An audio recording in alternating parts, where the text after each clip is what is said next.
welcome everybody to the Strong Valley's mid-quarter roundtable, our second edition here. We're moving our way towards experts. Figured we're only about 1,800 episodes behind Joe Rogan, but we're making progress.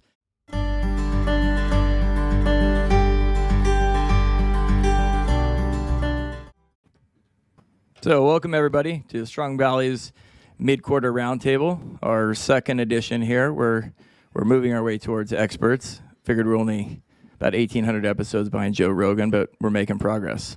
I thought we'd start off with a little market recap on what's happened since our last roundtable in quarter two. Obviously, we're in quarter three.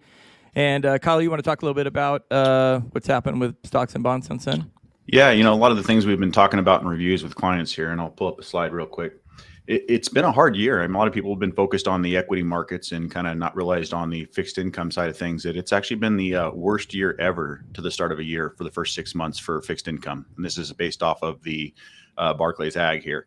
Again, negative 10% return for bonds, whereas the third worst year for stocks at down around 20% through June. And I know we'll talk about a little bit more kind of how things have bounced back the last few weeks here, but that's made it hard with clients in trying to build portfolios, even in the balance side of things, because, most people are used to the stocks being volatile. But when we have a 10% downturn on bonds, even our 50-50, our kind of our balanced portfolios are struggling too at the start of the year. So that was kind of the thing that jumped out to me the most as far as this year in reviews with clients and markets is it's not just the equities, which is usually what we kind of focus on and clients are aware of.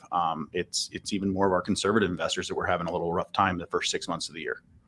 Yeah, and I know as the market's going today, for the first time I've seen the bonds are actually doing worse. The ag's actually down more than the S&P right now. So bonds definitely haven't been a helper for portfolios like they normally are.